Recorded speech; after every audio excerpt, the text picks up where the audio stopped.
Want to welcome her back to Marin, San Anselmo girl, who's been traveling around a bit in her life. Amherst grad, lived in London, lived in DC, is now over in the East Bay, but glad to have her back in Marin for this novel. And we have various connections here. I know that most of you know this lady, including an elementary school connection, which is nice since we have an 8-year-old narrator today. So welcome to you all. And I'm going to read some couple of things about Fayette. Well, as some of you know, she's the co-founder of My Love Ninja, a boutique OkCupid profile makeover service. She has the greatest bio. This is great. She's a former commissioning editor for Lonely Planet Productions, and if any of you have known budding writers or budding actors, they always have a list of things they've done for money. And you probably know some of this list. I'm just going to read it verbatim. I forgot to ask you what echidnas are. Is it echidna? Yeah, echidnas. They're hello. Are they arachnids of some kind? No. They're these little mammals that live in Australia, and they look like kind of porcupines, and they've got these long noses with really long tongues, and they eat bugs, and they lay eggs. And they've been around for 10 million years. And when I was 17, I got to go to Australia with Earthwatch and radio track them for a couple of weeks. There you go. So that was just a volunteer thing. It wasn't for money. It's for love. Okay, all right. Well, some of it's for money. Sorry, it's not all for money. Some of it's for love. She's tracked in the Nepalese Himalayas. She's taught sex ed to teenage girls in India. Which must have been quite interesting. That was also volunteer. Oh, it's volunteer as well. Did you volunteer harvesting pumpkins at the organic farm in the Netherlands? Did you do anything for money before? There's not been much money so far. Oh my goodness. And my favorite, she was, I'm sure this must have been volunteer, she was attacked by a giant centipede. That's what it says here. Is that true? I survived. She survived. Yeah. She survived, and she's here, and she's here with her novel, Deception Artist. So welcome to your friend and now our Fayette Fox.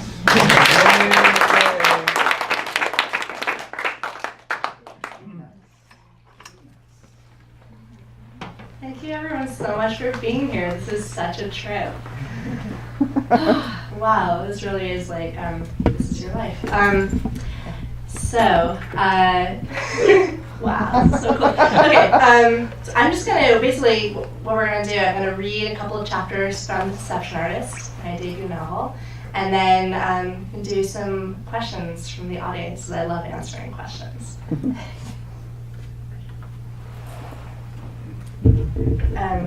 So this is my first, I guess the book was originally published in the UK in 2013, and Roaring Forties Press is this wonderful local publisher out of Berkeley, and they just published it now. I guess it's officially published on Tuesday, so this is, thank you.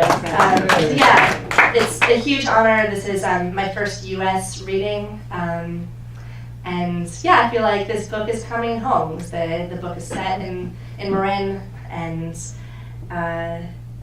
this is really lovely to be here. I've seen a lot of really amazing authors on this stage, and now here I am on this stage. So thank you to Passage for having me. All right, without further ado, so I'm going to read a couple of chapters here. Question on timing. So we'll stop at 5, or? Yeah, around 5 or so. Okay. Yeah, you know my time. Okay. Your friends are here. We're not going to cut you off. Your family's here. We're not going to cut you off. So no. I'm just wondering if I should do 2 or 3 chapters. Okay, let me do. I'll start at the beginning, and then depending on how we're feeling, we can have the option for the chapters are short. The option for a 3rd chapter, or start with Q&A. So let's do it that way. Okay. All right. And when I say not starting at the beginning, means I don't have to do an introduction, except to say that the book is set in Marin. It's 1987 when the book starts, and Ivy is our 8-year-old narrator. Scar. Rain slides down the car window, making blurry paths where the streetlights shine through. Mom and I bake chocolate chip cookies, and I'm not allowed even though I want. I can have one afterwards if I'm good. I hope I will be good. Poor kid, Dad says at the wheel. Do you know if they were friends? Well, they shared a room for a few days, Mom says. How old was he? Dad says. 12, Mom says quietly. Same as Bryce. God, it's awful. He had leukemia or something, right? Yeah, Mom nods. I peer through the wet as we pass the new house at the end of our street. Bryce and I played there back when it was just planks of wood. Now it has walls and a roof. The house is all done, but no one lives there yet.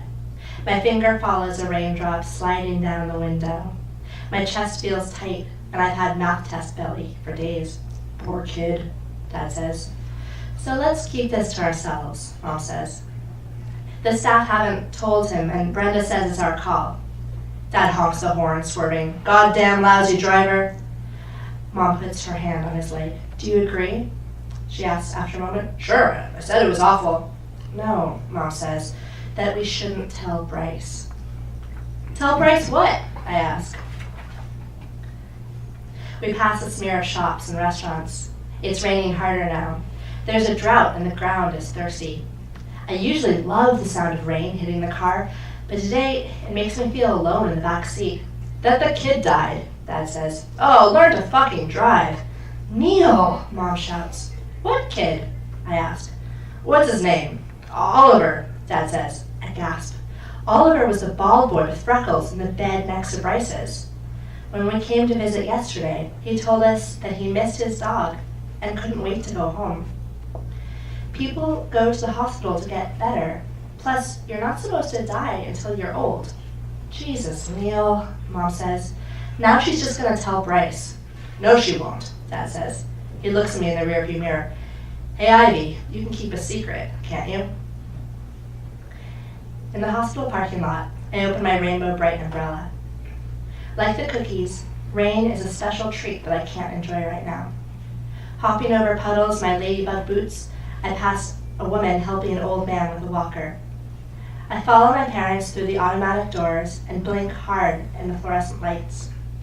It smells like lemons and bleach. People in white coats drift across the shiny floor like moths. In the elevator, I tug the sleeves of my magic red sweater. Well, hello there, Ivy, says Brenda, the nurse at the counter. She has brown skin and a woolly helmet of hair. Hi, I say. Mom nudges me. Do you want a cookie? Brenda thanks me and takes a bite. Did you help your mama make these? Uh-huh, I say. Mom let me hold the electric mixer, mashing sugar and butter. Afterwards, I got to lick the beaters. When did you find the time? Brenda asked Mom. Didn't you just leave here 5 minutes ago? Mom smiles. You're sweet, but really they were super easy. When she turns to me, her face is flat. Ivy, go say hello to your brother, but remember what we talked about in the car. We'll be there in a few minutes. So, how's Bryce doing? Dad asks Brenda. He puts his hand on Mom's shoulder, and she pushes me on. Heading down the hall with my basket of goodies, I pass kids lying in beds wearing hospital gowns. Some look pale and have tubes up their noses. I wonder how sick some of them are, really. I offer cookies to doctors and nurses, but not to the kids because Dad says we don't know what's wrong with them, and cookies might make them worse. I take a deep breath and burst into my brother's room. Aloha, Bryce, I say. He's pale, too, and his mouth is tight, eyes small. The other bed is neatly made. Aloha, Bryce squeezes out the word. This is practice for when we go on vacation to Hawaii. The other day, the big news is our trip, but now the news is Bryce. My best friend Jenny went 100 years ago, back when we were in kindergarten. My family's going over Easter, but now it's only November. We have to wait so long, the island might melt first from burning lava. I want to talk about Oliver, but that would be bad. I drew you a picture, I say, pulling it out of my backpack. I look back at the other bed and shiver. Is that me surfing? I nod. And that's a sea monster? Want a cookie? He shakes his head, and my eyes go wide. This is the first time in the history of forever that Bryce has turned down a treat. It's scarier than the tube in his arm, which is called an IV drip, which is what I'd be if I melted. I ask if his stomach still hurts a lot. Super a lot. How much on a scale of 1 to 10? I ask. 8. But now my 10 is way worse than your 10. Can I see again? Bryce smiles and carefully pulls the blankets away, showing dark train tracks across his stomach. This is where they opened him up and took out his appendix. I imagine what happened when Mom and Dad rushed Bryce to the hospital and Grandma stayed with me. I picture doctors in white coats racing around with Bryce screaming on the operating table until they gave him a shot to make him go to sleep. Doctor, this is the worst case of appendicitis I've ever seen. Me too, nurse. Stethoscope, please. Stethoscope. Can we save him? We've got to do our best. He's so young. Knee hammer. He has so much to live for. Doctor, why can't we save all these kids? Mom and Dad come in, all smiles and kisses. Mom tucks Bryce in and hands him his homework. Mrs. Stanton's 6th grade class is doing a unit on castles, which are actual real buildings in England and not just in fairy tales. Do you know what happened to Oliver? Bryce asks them. I open my mouth and quickly close it again. Who? Dad asks. Oliver. Bryce points to the empty bed. Oh, Mom says. He got to go home, honey. That's good. Bryce settles back. He really missed his dog. I swallow and Dad starts talking about castles. He tells us about dungeons and crenelles, which are stone slits for shooting arrows. Like in Robin Hood with the foxes, he says. I don't like that movie anymore, Bryce says, pushing his floppy hair off his forehead. Sure you do. Everyone likes Disney. When they're like Ivy's age, hey, I cross my arms. What? Bryce says. It's okay to like cartoons when you're 8. Dad continues talking about moats. Later tonight, I'll be back home and Bryce will still be here. My brother is beside me saying something about drawbridges, but I feel like he's already far away. So long, Ivy, Brenda says as we're leaving. You be extra good and do as you're told. I nod. Your folks have a lot in their minds and need you to be mature right now. I look down at my rain boots. Outside, it's dark and raining harder. In the big, empty back seat, I take off my magic red sweater and breathe deeply and nibble my cookie, trying to make it last the whole way home.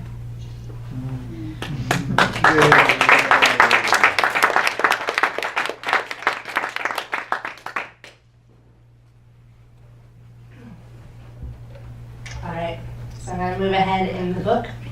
This chapter is called Family Meeting. So at this point, so Dad is the sole breadwinner of the family.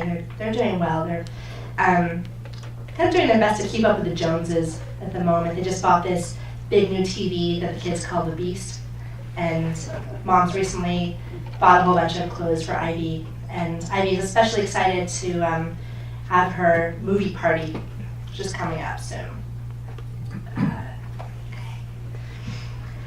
Our backyard swirls green and brown around me. There is nothing but the pull on my body. I close my eyes, feeling like I'm falling. The spinning ends, and I stay on the tire swing for several moments of tingling calm. Footprints erased by waves, the sweet, empty feeling of waking up and not knowing exactly where or even who I am. And the worry returns, dry in my throat. Maybe I'm in trouble. Maybe Bryce and I haven't done our chores or our homework. Staying good is like trying to stay full. It's just a matter of time before you get hungry again. We're having a family meeting this evening, which is why my hands are sweaty like before I read out loud. When it's something good, they call it a surprise or fun news. Sometimes we try to guess, and sometimes they just tell us. Last time it was the Beast, and we've got our Hawaii vacation to look forward to over Easter. Surprises can be small things like a banana chocolate chip muffin from Muffin Mania or a puffy paint for decorating my shoes. Fun news is my movie party on Saturday. The invitation said, biggest TV ever. I'm afraid the girls might complain the videos are babyish or boring. Still, I'm excited to have them all over for the first time. But when it's bad news, we have a family meeting. I twist the ropes, raising the tire swing high up off the ground. Then I leap on, the world blurring again. I squeal. There's nothing but spinning and my own high-pitched yell. The swing winds itself up and spins the other way. Then the tire slows to a stop, and my heart finds its old rhythm.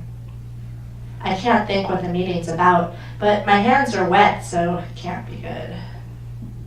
I twist the swing again, because if you have to wait for something bad, you might as well be dizzy. No, it wasn't my fault, Dad tells me and Bryce. His big hands lie on the kitchen table like sleeping animals.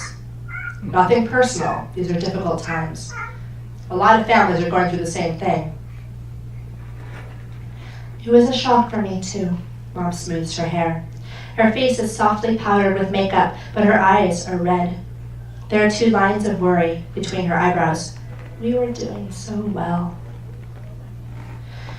But we'll get through this, Dad says. We're a team, right, kids? We are both silent.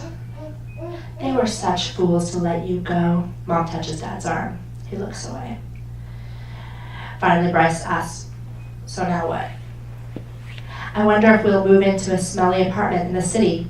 Walls crawling with bugs, rats nibbling our toes until we have no toes. Mom and Dad look at each other.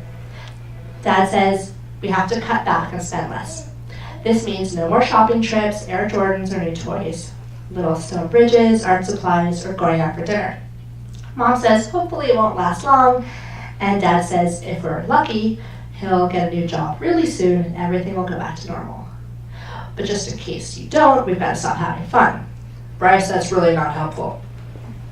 Dad says, I didn't say no more fun. I just said we've got to tighten our belts. I think of the day glow belt Mom bought me the other day and buckling it too small so it's hard to breathe.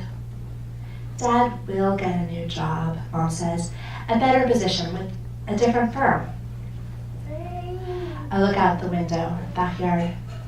Is it better to be outside before the meeting, nervous and dizzy, anxious to learn the news, or inside, knowing and scared? I picture myself stepping away from the table, walking backwards out the front door until I'm on the tire swing again, rewinding time like twisted rope.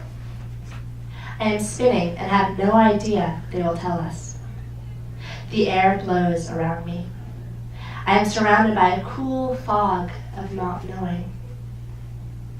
Maybe this time, when I come inside, the news will be different. Maybe they will just be angry because they discovered I watched TV and ate cookies when I was grounded. I will cry, apologizing for being a greedy, sneaky girl. Please, I look at my family's worried faces, trying to convince myself that Dad still has his job and we're here because I'm in trouble. Ground me again. I'll be good this time. Okay, so we've all got to stop buying stuff. Bryce brings me back to reality. But what about everything we've already got? Do we have to sell our things? I picture the empty spaces my beanbag and boombox would leave in my room if they were gone. Dotted white lines marking where they used to be. We won't sell anything, Dad says, but we may have to return a few things. Like what? Bryce narrows his eyes. Well, the new TV, for example. You're kidding. Luckily, we're just within the 30-day return policy, Mom says. This is not lucky. Bryce says, no way. Do you have any idea how much that thing cost? Dad barks. How much? I ask, whittling my tooth with my finger. Ivy, it's a rhetorical question, Dad says. Well, how much is that? I ask. No, Dad smirks. It means it's a special kind of question that you're not supposed to answer. That's dumb. Asking a question that you don't want answered is like baking a cake that you don't want anyone to eat. Believe me, we feel bad about this too, Mom says. I know this isn't what you kids wanted to hear, but once things pick up, we'll buy another beast or whatever you call it. Dad's hands rub the table like they're trying to burrow inside. He says, it just doesn't make sense for us to keep it in our current situation. We're all quiet. I think about the new stone wall and little bridge in the backyard, but I guess you can't return stones once they're all stuck together with cement. Ivy, honey, Mom turns to me. I'm afraid we also need to return the clothes we bought the other week. She threw away the receipt, but thinks the store will still take them back, all except the denim skirt, which I've already worn. If I'd known, I would have worn them all immediately, like sad cricket Sarah licks cookies she doesn't want to share. Do you want the frozen yogurt back too? I stick out my tongue and make a gagging sound. Ivy, that's disgusting, Mom snaps. That's also rhetorical, Dad says, strangely pleased. After the meeting, I sit in my beanbag, knees pulled under my chin. I watch my walls change from white to blue as it gets dark outside. I am a bird in my nest. I eat worms. I like to fly and sing. I don't buy things. I feel a chill, suddenly remembering my movie party. If the girls come over and we don't have the beast, they'll laugh at me big time. They'll tell the other kids at school and everyone will make fun of me forever. I stand in front of my closet, lightly touching all my new clothes, the stonewashed jeans, pastel shirts, and dresses with puffed sleeves. I pull off the price tags, watching them flutter to the carpet like leaves. Next, I make a cut in the fabric with my scissors until there's a small rip in every one. I'm hurting them because I love them. No one will want these clothes now, except for me. It's hard to stay good, and I'm hungry for dinner.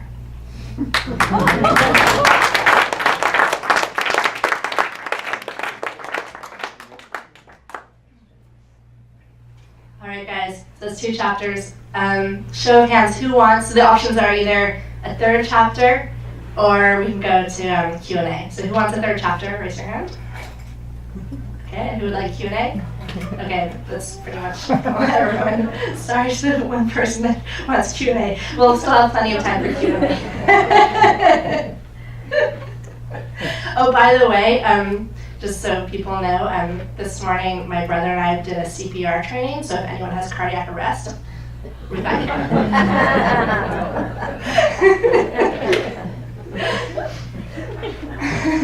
I should know. Okay, I'm getting over a cold.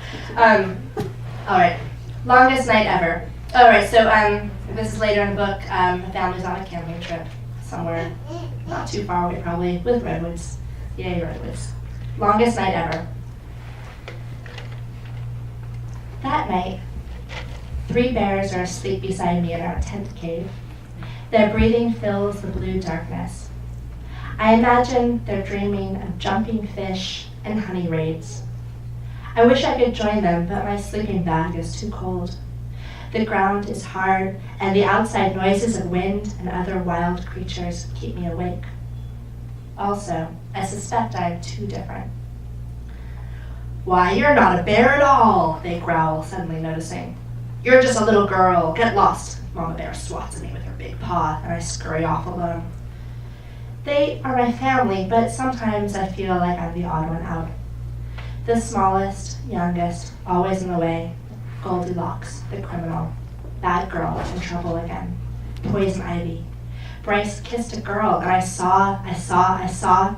I'm a dirty spy, a peeping Tom. I didn't know my brother was so grown up. Kissing is for teenagers. I just realized I forgot to say. The girl that Bryce kissed is named Lucy, and she might come up later in this chapter. She's also 12, same as Bryce. Now you guys know everything you need to know. I try to force myself back to sleep, but I have to pee, and I'm scared to go out on my own. Finally, I wiggle out of my sleeping bag and start unzipping the tent. Papa Bear sighs and rolls over. I hold my breath, then step outside as quietly as I can.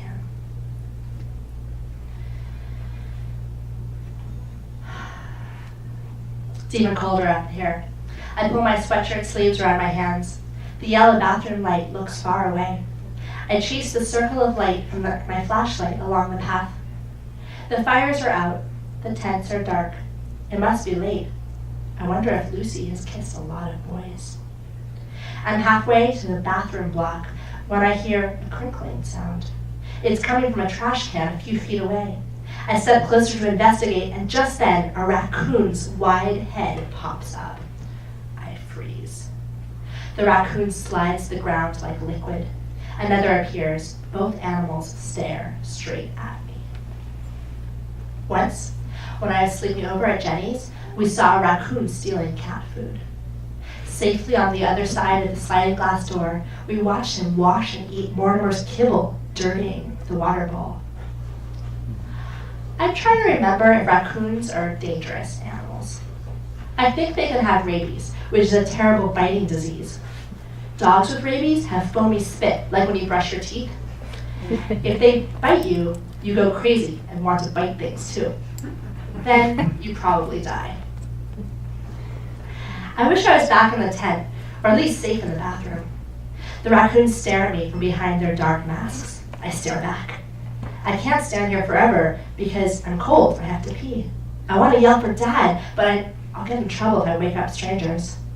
If I was older, I'd know what to do. I pray to my guardian angel and the last unicorn. I point my flashlight at the raccoons, and their eyes glow like alien eyes. They don't come closer, but they don't go away either. I think of my sleeping family, together and safe. No one even knows I need help. Finally, I show the raccoons my mean face, and growling, wave my arms above my head. Then I run fast and don't stop until I've closed the bathroom door behind me. Sitting on the cold toilet, I let out a little moan. They can't get me here. Afterwards, I spent a long time braiding and unbraiding my hair in the mirror, giving them time to leave. On the way back to the tent, I'm jumping from all the forest noises. I swing my flashlight like I'm a night watchman, but the raccoons are gone, and I don't see any more wild animals. I hum, "Late last night when we were all in bed," which is about a cow who started a fire. She did it kicking over a lantern, not by playing with matches, which we shouldn't do either. When I reach the end of the song, I've come to the last tent, and beyond that are only trees. We have tent neighbors on both sides, so I've gone too far. I turn around and see the bathroom light twinkling far away. I try to remember if our tent is green or blue.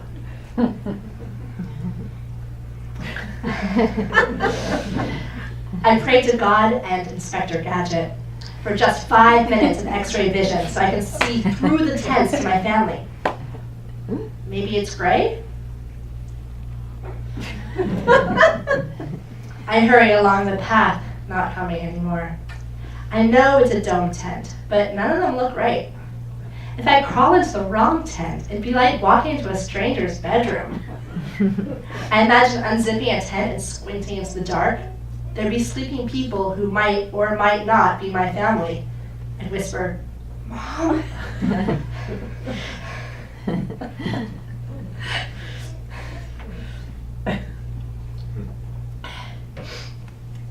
Then a strange couple would sit up screaming, "Burglar!" The man hits me with his pillow, feathers flying. "Get her!" the woman yells, dragging me inside and sitting on me. "Ow!" I squeak. "Get off of me!" "Call the police," the man says, still whacking me with his pillow. "How?" the woman asks. "Good point." The man stops hitting me for a minute. "I think I saw a payphone about 10 miles back on the main road." "Wait!" I shout, spitting out feathers. "I'm innocent! I'm just trying to find my family." "Yeah, right," the woman says. "A likely story." "Let's tie her up," the man says. "We can't take any chances with this sort of criminal. I'll call the cops. You stay here and make sure she doesn't get away."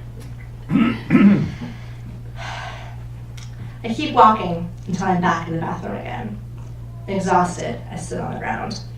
I watch moths bounce into the lights and think of Caleb Ludlow. "Ivy?" I look up. Lucy's curly hair is messy like a rock star's. She's drying her hands on her jeans. "What are you doing? Are you okay?" It's the middle of the night. I'm sitting outside the bathroom, staring at bugs. "I'm okay," I say in a small voice. If I tell her I can't find the tent, she'll think I'm the kind of dumb little kid who gets lost at school. If I ask her to walk with me, she'll think I'm a scaredy cat. Which is worse? Is it better to be lost or afraid? Is it better to be stupid or frightened? If she leaves, I'll be all alone again. Actually, I stand. I can't find my tent. You want me to help you look? I nod. She holds out her hand. Mama Bear opens her eyes as I'm crawling into our tent. Everything okay, baby? She whispers. I want her to hold me tight while I tell her about the raccoons and getting lost in the woods. I needed help, and there was only me in the dark, me in the wilderness. Only Ivy, frightened during the longest night ever. But I'm not sure if telling will make my hurt better, and it might make it worse. If Mom knows I got lost, she might not let me go to Red Hill Shopping Center without her anymore. So I keep quiet. Back in my sleeping bag, I try to pet my own hair like I'm a cat until I fall asleep.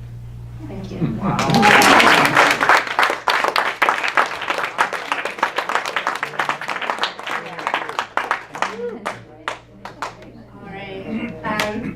Anyone have, I'd love to answer some questions. This is one of my favorite parts. Yes? So what was the impetus for the book? Good question. What was the impetus for the book? So I started writing this book for something called National Novel Writing Month. Has anyone heard of National Novel Writing Month? People? So also known as NaNoWriMo, it is a personal challenge to write a 50,000-word novel during the month of November. So the idea is it's just kind of a crappy first draft. You've got to just sit down every day and write, I guess, 1,700 words to hit that goal. And if you like what you've done, then you can rewrite it for years, in my case. But I think it's a really cool thing. It's global. It's huge. There's a lot of people that do it every year. I forget how many. Lots. Tens of So is thousands. the audience younger for a younger 8, 9, 10, or is it for adults? Oh, the book is for adults. Adults. Okay. Yeah. So the idea of National Novel Writing Month is, anyone who, there's a lot of people who think, oh, it'd be cool to write a novel, but they never actually do. So it's like, okay, just do it. You've got a month, get something on paper, and then you can edit it. So anyway, I was living in London. It was late October of 2006.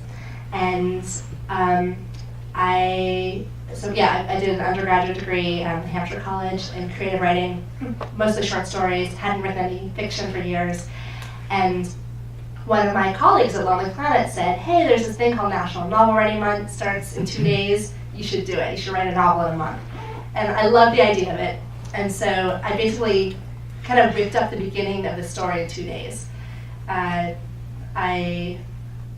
didn't want to waste any of November actually coming up with the plot or anything, so I just kind of very quickly came up with something. And I set the book during the time and place of my own childhood, i.e. Marin County in the 80s, because I know that place really well and I wouldn't have to do any research, because I literally didn't have time to research anything, because I had to kind of get it started in a month. So that's how the book came to be. So it wasn't a story that I kind of always wanted to tell or anything. It was something that I created the initial idea for very quickly out of necessity and desire to do this ridiculous challenge. And then I ended up spending 5 years working on it. Yeah. What gave you the desire to write something about that period of time when I assume it was like the recession was going on? And Yeah, I mean, it's such a great question.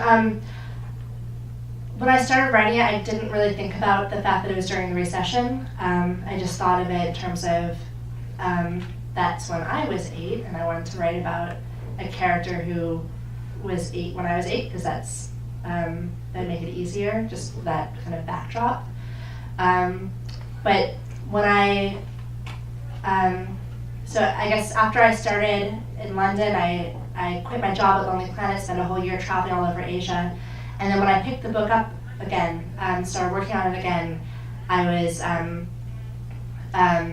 briefly living here, but then really in DC is where I wrote most of it.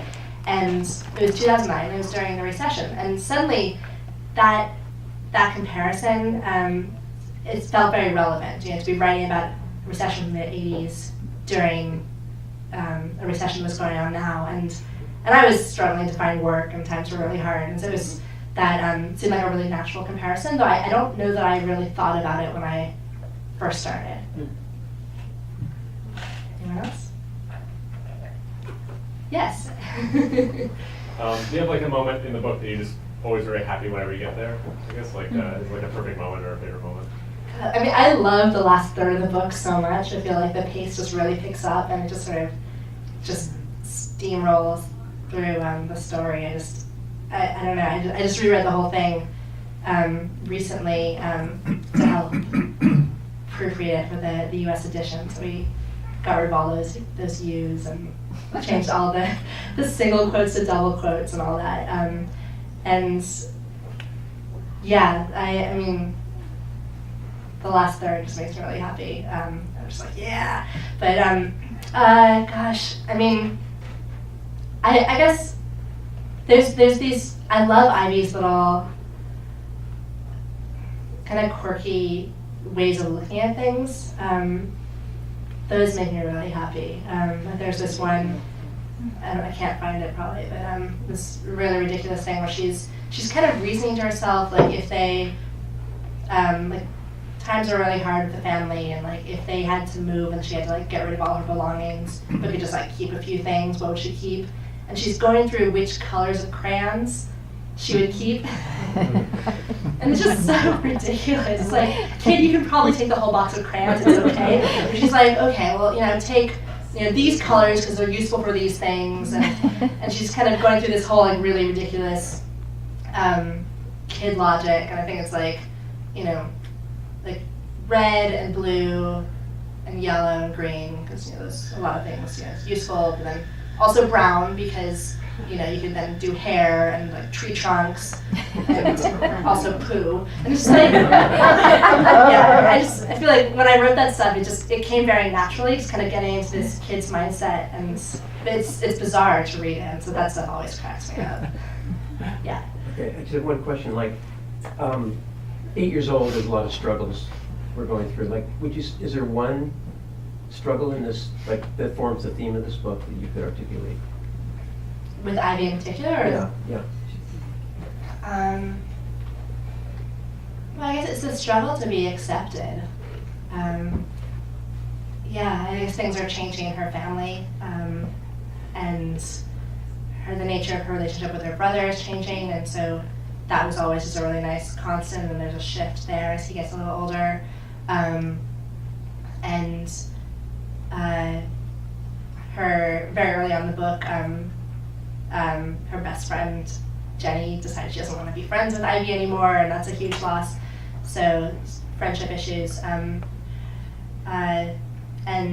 Ivy's way of coping with this is to kind of, she's got this vivid imagination, she tells lies so that, to hope that people will like her, though that often just makes things a lot more complicated.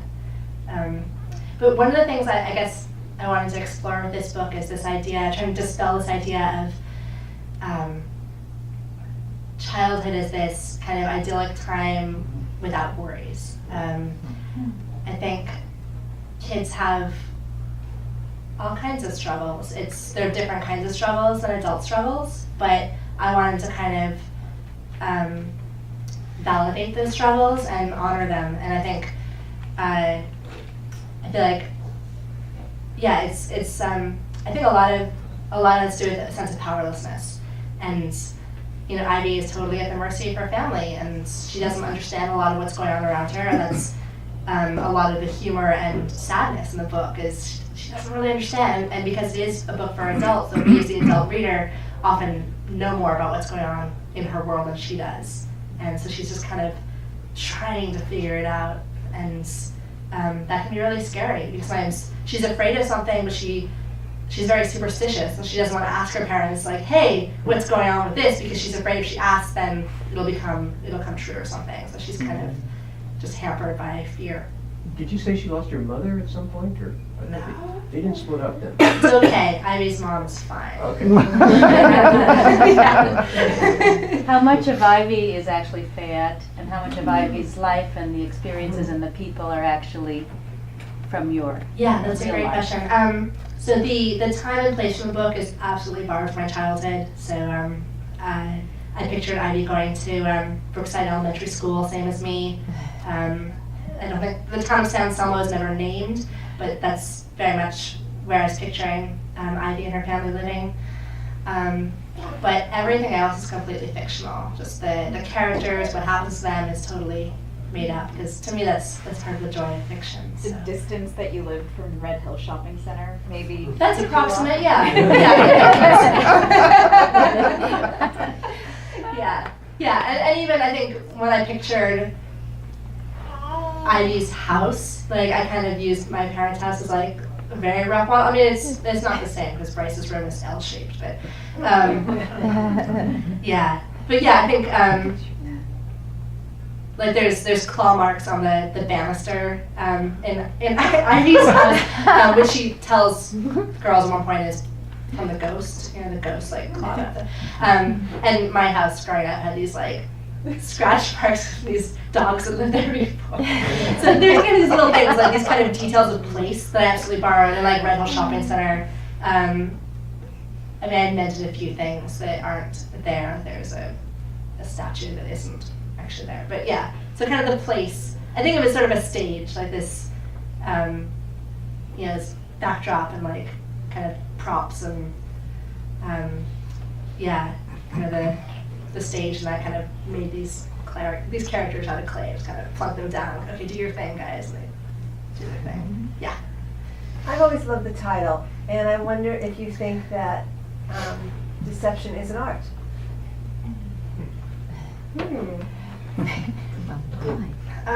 I had to learn how to lie as an adult because I think I was honest to a fault as a kid, and so in that way I had to. There was kind of this like embarrassing, awkward process as an adult, to kind of figure out like, okay, when is it appropriate to lie, and getting it wrong a lot, and then kind of realizing like, oh, I should have sort of stretched the truth there. People think I'm weird now, or whatever. So, yeah, I don't know, it's an art. Yeah, I mean, it's definitely, I guess, a skill. I mean, we see everyone in this book is lying at some point or another, probably, and some of them are a lot better at it than others. I love the idea of sort of this double standard of the adults in the book telling the kids, you know, tell the truth, don't lie, but then of course the adults are lying. They sort of figure it out a bit better. Yes? Did you research 8-year-olds at all, or is this all based on your own ability to be remembered? Yeah, it's. I did a little bit of research. At one point, pretty early on, I went to Brookside Upper Campus for a day. It's actually the day of Obama's first inauguration, which is a real trip, and I got to observe this 3rd grade classroom, both in the classroom and during recess, and it was super cool. I mean, it's funny because like now, like I feel like in more recent years, I've spent a lot more time around kids. At the time, like had no contact with kids like whatsoever, and so it was. I think it was validating going into that classroom and seeing how the kids were interacting with each other and how, you know, the teacher was acting with them, because it was exactly how I remembered and how I created those school sequences in the book, and just so yeah, it wasn't fortunately I felt kind of reassured, like, okay, cool, I'm remembering correctly what it is to be 8.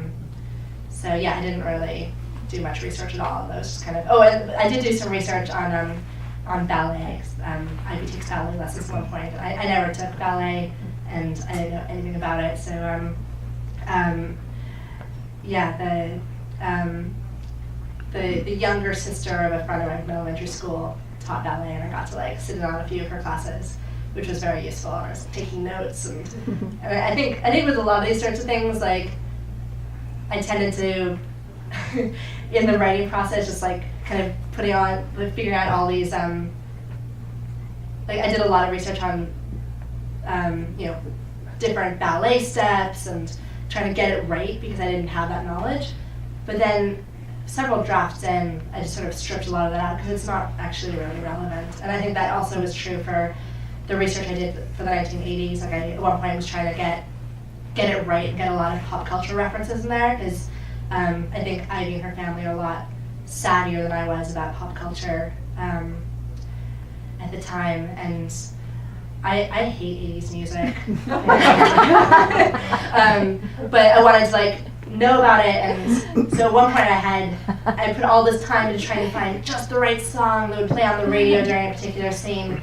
And then I realized, you know, I don't need any of that. Like really, it's a universal story about childhood. So I ended up stripping out a lot of it because I think a little bit of that sort of reference to time goes a long way. And if you do too much, I felt like I was doing too much at one point and it was becoming a gimmick.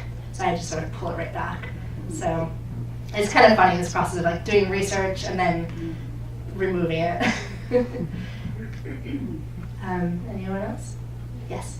So, so when you read the book over to like proofread, or do parts of it surprise you? Do you surprise yourself? Do you? Yeah, definitely. I mean, the things that surprise me is the newer content. Yeah, I mean, I went through so many drafts of this book over the 5 years that I was working on it, and I had, I guess, like 7 early readers, including my family, and they were amazing as editors and gave me a lot of insight. But then when I found my UK publisher, the fiction editor there, like totally gave me a run for my money and helped me bring the book to a whole new level with her insights about narrative structure. And so she had me doing some really exciting things I never would have been able to figure out on my own, kind of moving plot around and all this stuff. So the things that I created in those last incarnations when I was working with Vicky Blunden, my UK editor, I'm less familiar with those sections because they're newer. So whenever I get to those sections, I'm always like kind of pleasantly surprised. I'm like, oh, I wasn't expecting that to happen now. Cool. Which is fun to kind of get surprised in that way. Yeah. Anybody else? I was just curious about what your impetus was to have been a sister, younger sister, whereas you were the older sister in your family. Yeah, I mean, I guess part of it is just just to kind of create a little more space between Ivy and myself. Because, I mean, she liked to draw, I liked to draw. We were both 8 and San Selmo at the same time. I mean, there's a few similarities. I thought, okay, I want to like make it more different because I don't want people thinking that it's autobiographical, because it's really not. Because Fayette's not a liar.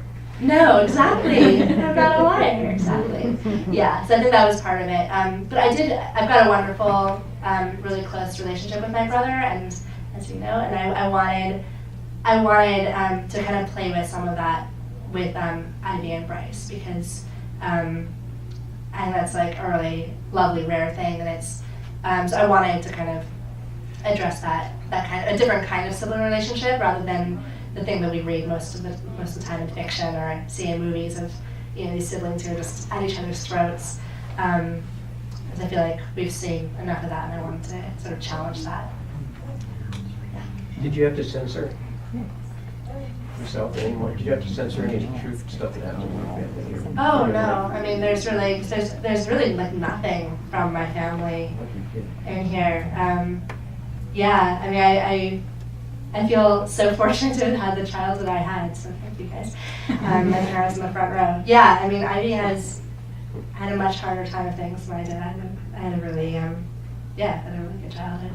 I mean, I think Ivy has a good childhood. It's not awful. It's just she has more struggles than I did. Yeah. Anybody else? Yeah. So what's next? What's next?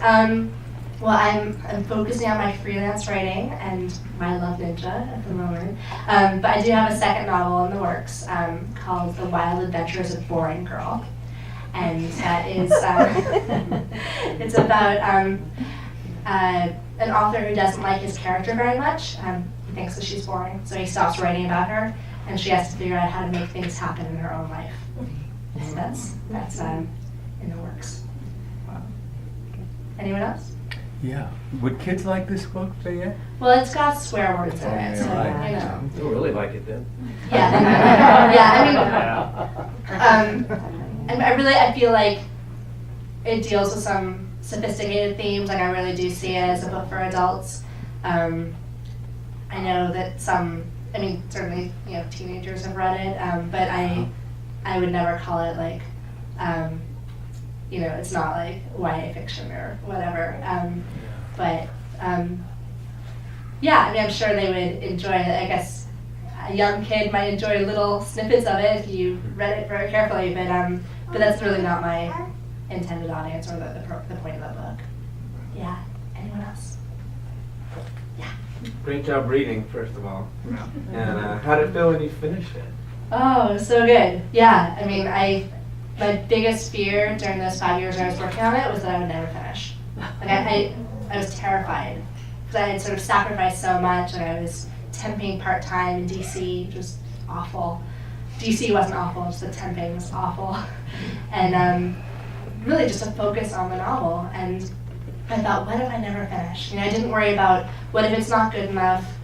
I didn't worry about what if I don't get it published. Like I really had faith that would, work out. I just worried like, what if I don't ever finish? And what a waste, like that I put all these years of work into this huge project that will never see the light of day. So that was my big fear. So when I finished it finally, huge relief. Just felt really, really good. And then I started looking for literary agents and found my UK publisher. And yay, and the rest is history. Maybe one more? Can you please talk some words about the cover? Who came out with this idea and who made it, and how is it connected with the story? Yeah, I love the cover art. This is created by Anna Morrison, who's a freelance graphic designer in the UK, and she's a bit unusual among graphic designers. So she actually reads every single book that she works on, which I think is just so lovely. And so she read the book. She really connected with it on a personal, emotional level, and this is the same image as we had for the UK edition. My UK publisher basically just like gave her free rein. They're like, you've read the book, give us some mock-ups for what you think would be a good cover. So they really gave her a lot of autonomy to come up with something that she thought would be a good fit. And when I saw the kind of an earlier version of this image, I just smiled. I just thought that's so spot on, so perfect. Even though there's no, it's the girl is definitely Ivy, but there's no scene in the book where she gets dressed up as a superhero, which I like. It doesn't need to be that literal, but like it's totally her, and TV plays a big role in the book, and there's a TV in the background, and I love it. I'm absolutely delighted with the cover art. Anyone else? Okay. You can ask me other questions in person, not on our podium. Thank you so much. Well, a lot of butterflies and joy to be here with you today. So, when I set out to write this book, it was going to be a very happy-go-lucky book, actually. It was going to be the story of my adventure to eat a meal from every country in the world, which took about 4 years, Afghanistan to Zimbabwe, and that was the blog she referred to. And this is why National Geographic became interested in publishing my memoir. And week one, my editor says to me, cooking the world is not exactly a normal thing to do. And she challenged me, and she looked at my outline and she said, there's something else here that you're not sharing. What is going on with you? Why would you be doing this? So driven week after week without stop for 4 years. And she sent me away to think about it. And I came back and I said, are you sure you want me to go there? Because this is gonna take a while to explain. There's a lot going on. And she, to her credit, she said, yes, go for it and write. And what started out, what she expected would be a 25-page background bit of information, took over the book. And what it was really about for me, I think, cooking the world, yes, I love cooking. I wanted to keep learning. I wanted to, teach my daughter to love world cuisine. This is her when we were cooking Nepal. But it was also about me finding my belonging, my place in this world, and that deep yearning from a childhood in turmoil. So here's my daughter when she was just born. It's my hand and my husband's hand, and again, it was about giving her something more. Some of her first solid foods were eating, Afghanistan, 7 months old, kabeli pilau, which is a rice dish. It was also my husband, very picky eater when I met him. He's the yin to my yang. He would always sniff his food. When I met him, he'd never had fresh spinach. He had no idea what an eggplant was, which was sort of ironic since he grew up on farmland in rural Oklahoma, but that was a different time. There's a lot of canned food then. So over time, he did agree. To his credit, that's an avocado grapefruit smoothie, which is an unusual combination. But it's moving forward without me. Don't do that. Anyway, he tried these different foods, and for me it was about finding this. This. I'm a front seat kind of girl in school. Don't pass me a note. Don't whisper to me. I want to learn, and so I wanted to keep learning, and so I did, and so as the book evolved, though, I realized in that digging deeper that it was a crisis of motherhood. So here I am, 7-month-old baby, looking at her, thinking how precious she is, and I want to offer her the best life possible.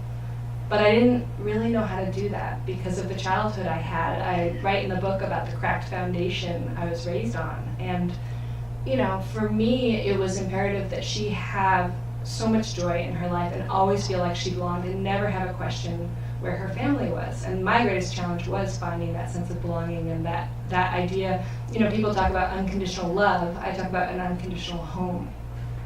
So it all goes back to my mom's, when I was a little girl and raised by my very unconventional, very creative mother. This is a picture of her part of the kitchen.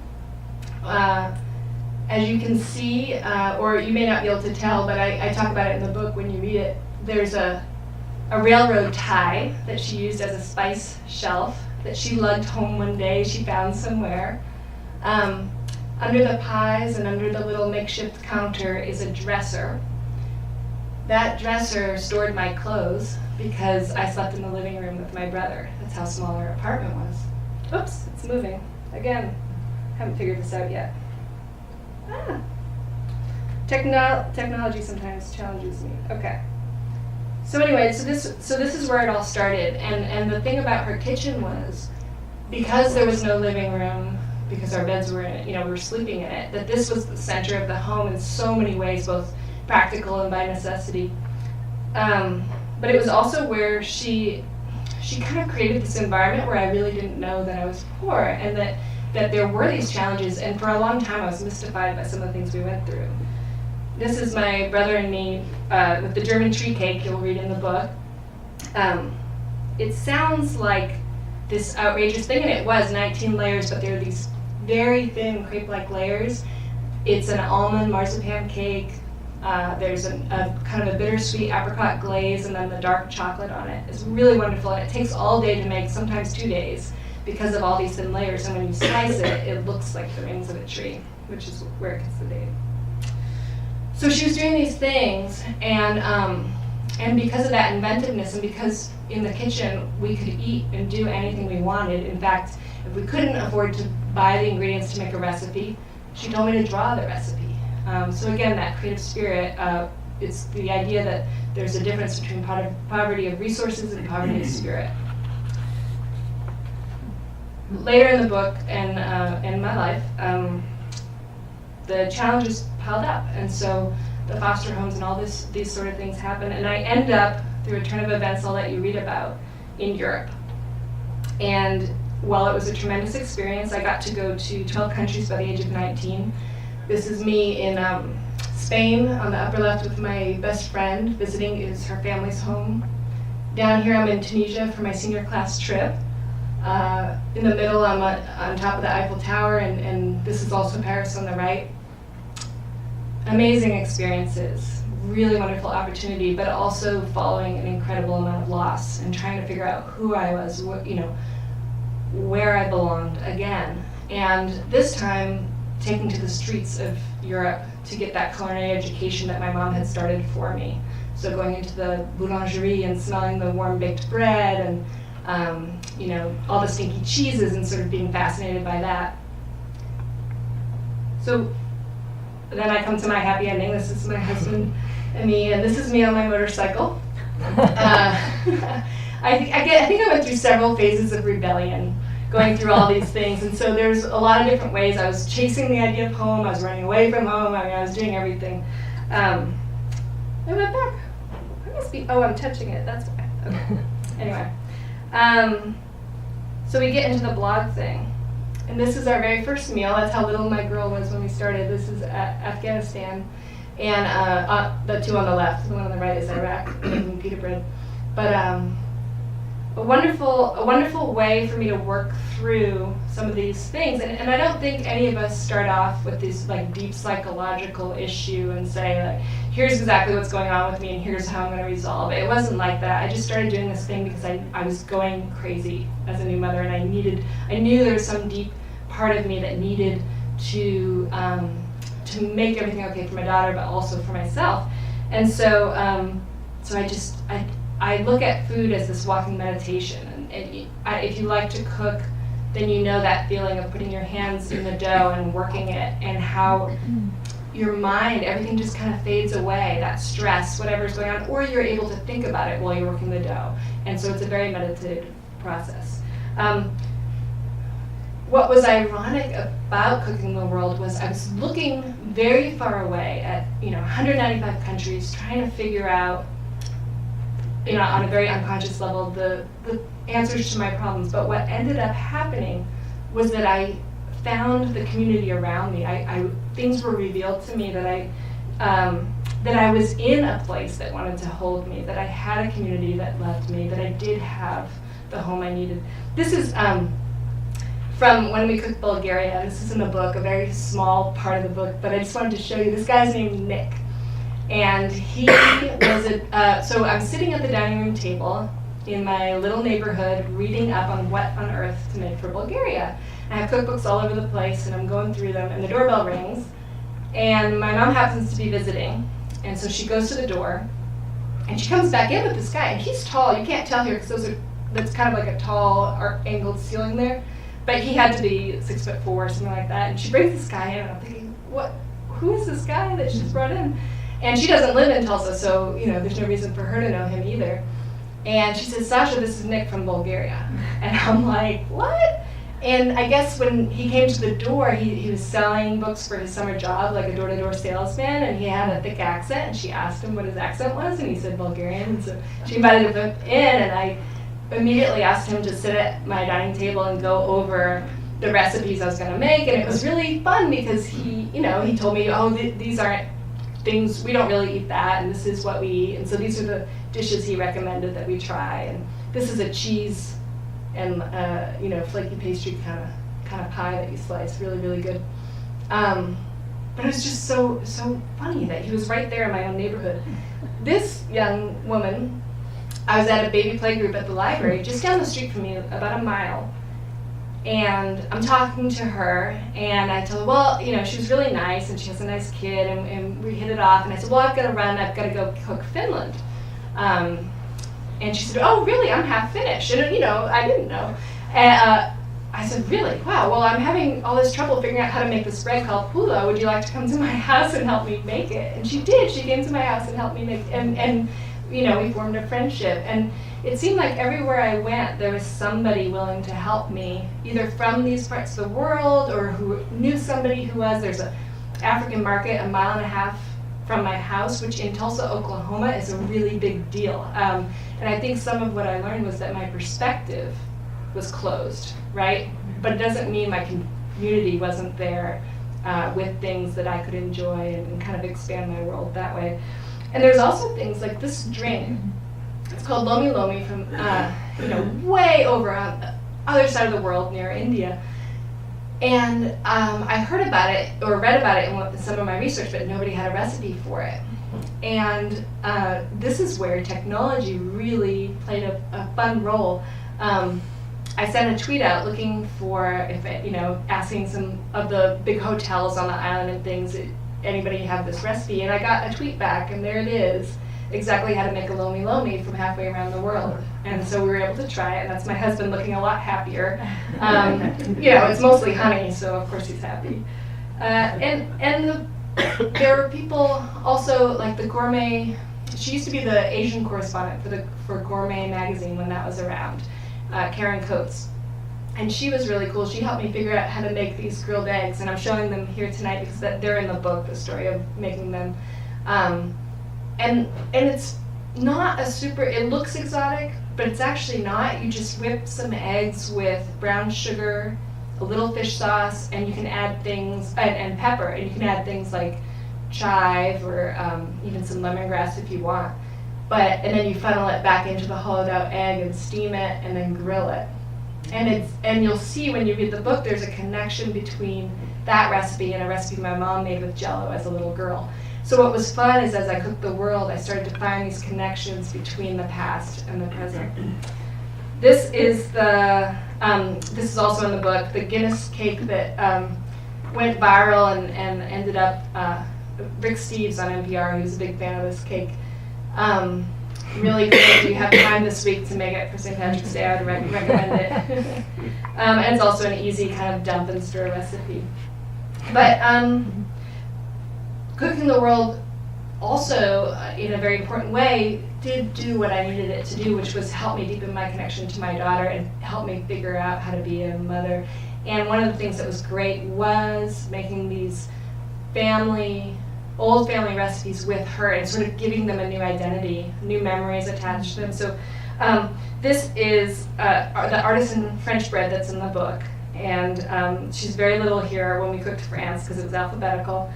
But showing her how it works, she helped knead the dough. And the time I spent in Paris, I was so lonely, I was so heartbroken, but yet here is a joyful memory with the same recipe. So we can breathe new life into some of the things we experienced. This is the German tree cake, so now you can see exactly how it's done. There's a broiler, and you're doing layer by layer, and so it starts to pile up. And you have that apricot every once in a while between the layers, and it sort of melts into it where, except on the edges, it's a little stronger, but a really fun, beautiful recipe. And here she is making vegetarian sushi. Somebody made fun of me recently because I said, well, my daughter didn't like sushi till she was 2. And they looked at me and I said, yeah, I guess I have no perspective because they're like 2. I mean, I've got a 16-year-old that doesn't like sushi.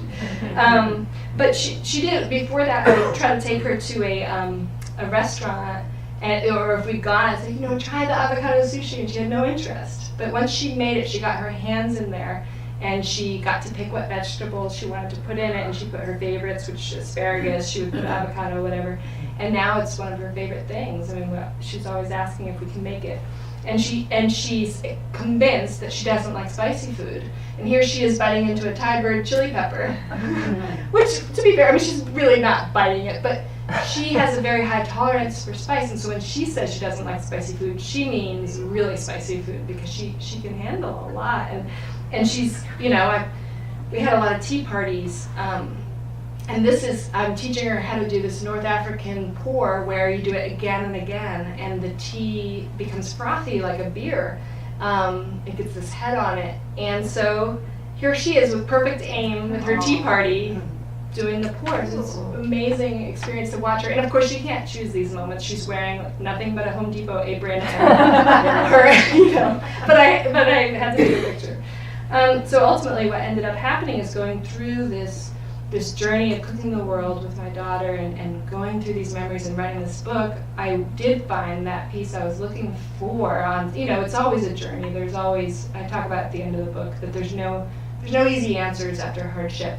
But I think I did get myself a lot closer to clarity and just finding, I think the answer for me was finding, going inward to inner peace, right? Because I was looking everywhere else for the solution for, you know, when is the perfect family going to come along, or when is, you know, when are my neighbors going to be great, or when, you know, always outside. I never looked to myself to find that calm that I needed to move forward. And so I think that's the message I'm hoping to bring, is that, that, you know, if we start with self and find that calm there, then wherever we are, we can be okay. So, anyway, I'm thrilled that you're here. I'll be happy to take any questions if anybody has any. Otherwise, I'll be right here signing. Yeah. Question, where did you find your ingredients? Online, locally? All locally, so I didn't, I decided that if I couldn't find it locally, I wouldn't make the recipe. And there are a few reasons for that. Early on, I was a little bit more exotic with my choices, and you'll find that in the later part of the book where I go into, into it. But I also decided that I wanted the recipes to be bridges. And so if you were saying, ooh, they eat that, with this sort of grimace, right? If I was choosing the most shocking, provoking, like, okay, in Cambodia, they eat fried tarantulas.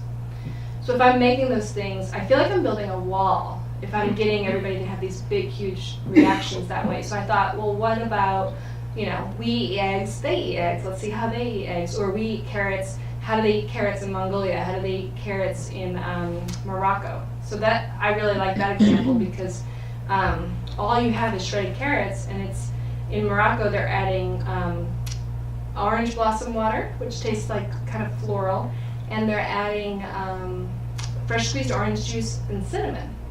And in Mongolia they're putting raisins and a little vinaigrette, basically, and some garlic.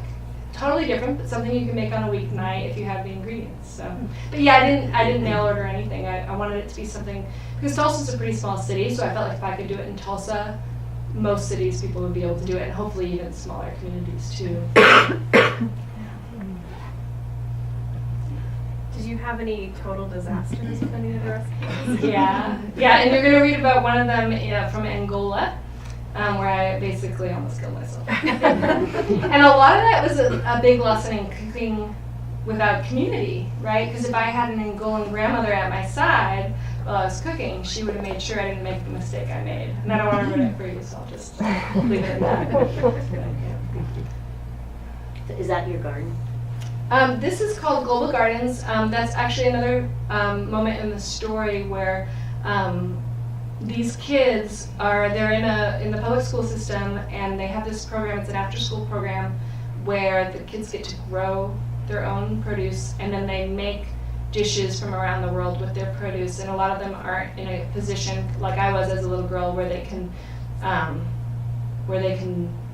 just don't have a lot of resources. And so it's a great program for them to be in. And I went and spoke with them, and this was in the book. Her name is Josie, the woman who runs the program. So that was the day I went there with my daughter, and it was a wintry day. But it was wonderful to see these kids. When they had me there, they were eating, they were all sitting outside, cross-legged, and they had just learned about Japan, and they invited me in and knew exactly where I should sit according to Japanese custom, and to take off the shoes and all this. It was really special. Yes? What was your daughter's favorite country? Oh, that's a good question. Nobody asked me that. They always ask me what mine is, and I'm like, well, I can't choose. It's like choosing a favorite child, right? Exactly. She loves anything where she can help, especially even at the table. So I talk about DIY soups, which in Laos there's a dish. It's pronounced and spelled different than pho, but it's very similar. It's spelled F-O-E, and I've been told by that Karen Coates woman that it's pho. But it's the broth, it's the noodles, it's all the different herbs, and so you put all these things on the table, and then she wants to pick and add her lime juice and all this. She really gets into that, and I think, she's almost 6 now. I think that's very typical of that age.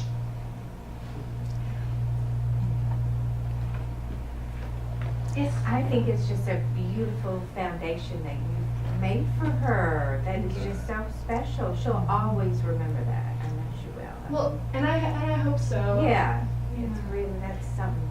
And the things she doesn't, like the 7-month-old, one of the, people say, well, how come you didn't just travel the world? Which obviously for financial reasons.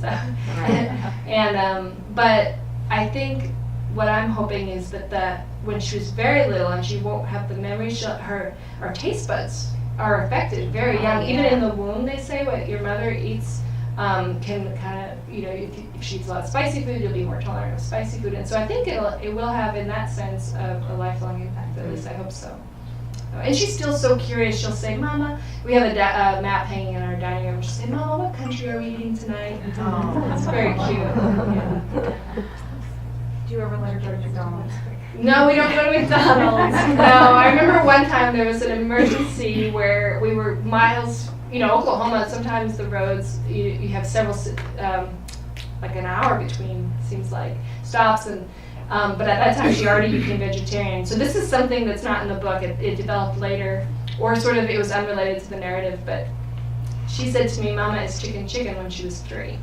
And so she was realizing that there's a thing that lives and breathes and has feathers, and a thing she's eating. And I said, yes, and she stopped eating it right there. And little by little she did that with everything, and she cut it out. And the day she said, Mama, I love bacon. And I said, and she'd already cut out ham. I said, honey, that's the same thing as ham. And she put that bacon down and was done. Pretty amazing. That's a whole nother book. I think I might do something for my vegetarian daughter, who's only 5. Does she go to a regular school, or do you homeschool her? I wanted to homeschool her, but I think I worried about being able to give her everything that I wanted her to have, and I think maybe if the blog and the book hadn't been such a locomotive at the time that she was getting started with all that, I might have done it, Yeah. But she, she's in a really great program, and I think she has some, she was just telling me that she was in this little play, and they did all the historical time periods, and so I learned that, did you know Cleopatra is not actually Egyptian, she's Macedonian Greek. And I'm like, okay, that's pretty good. So, yeah. But we do a lot of art in our house. Love, go to a museum, and we'll sit in the gardens and draw, and the food, of course. Yeah. All right. Well, unless there's anything else, I'm going to be right here. I would love to meet you and say hello on a more personal level. Thank you. Thank you.